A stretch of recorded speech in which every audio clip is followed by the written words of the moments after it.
Bonjour à tous, dans cette vidéo, je vous propose de résoudre l'exercice suivant. On se donne deux fonctions f et g définies de R dans R, impaires, donc c'est des fonctions impaires. Si vous ne savez pas à quoi correspond cette notion, je vous invite à regarder la première vidéo de la série dans laquelle j'explique ce que c'est qu'une fonction impaire.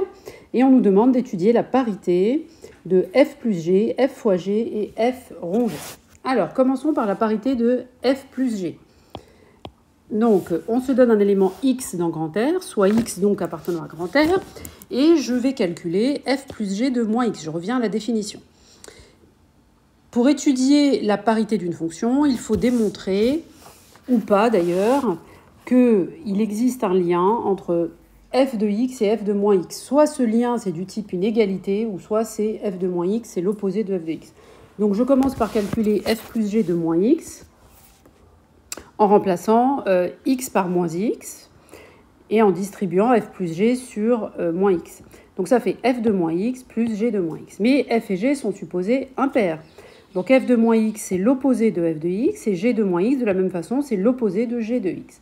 Je vois que je peux factoriser par le moins qui est devant f de x et g de x, et j'obtiens finalement que f plus g de moins x, c'est moins f plus g de x. Et donc, on a démontré ainsi que la fonction f plus g est une fonction impaire. Pour f fois g maintenant, soit x dans R, donc je reviens à la définition, je calcule f fois g de moins x. Donc f fois g de moins x, par définition, c'est f de moins x fois g de moins x. Mais comme f est supposé impair, f de moins x, c'est l'opposé de f de x, et de la même façon pour g. Le moins qui est devant le f avec le moins qui est devant le g, ça fait plus, et finalement il reste f de x fois g de x, ce que je peux réécrire sous la forme f fois g de x. Nous avons donc démontré que f fois g de moins x est égal à f fois g de x, autrement dit la fonction f fois g est une fonction paire.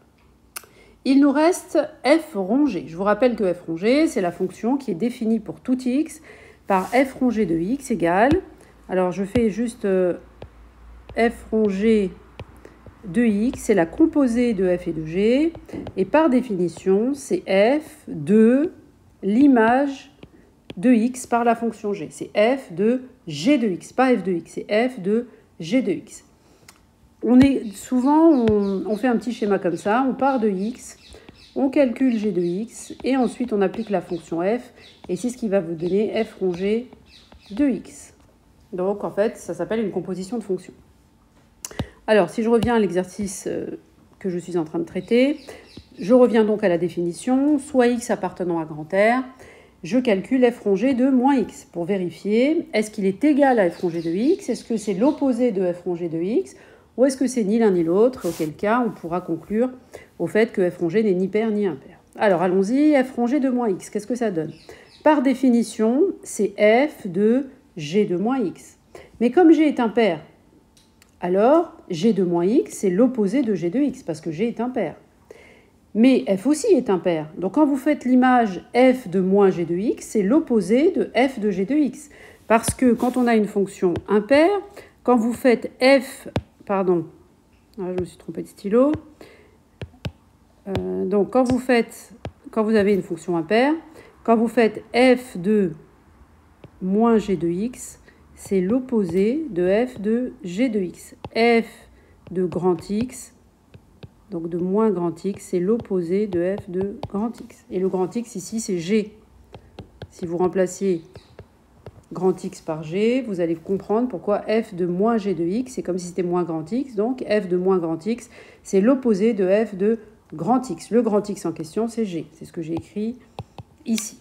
Et finalement, je reconnais ici f de g de x, vous reconnaissez que c'est f rond g de x, et donc j'ai gagné f rond g de moins x, c'est l'opposé de f rond g de x. J'en déduis donc que la fonction f rond g est une fonction impaire. Voilà, donc j'en ai fini avec cette vidéo. J'espère qu'elle vous a plu, qu'elle vous a aidé. Pour m'encourager, abonnez-vous à la chaîne. Je vous dis à très bientôt pour une prochaine vidéo. Au revoir.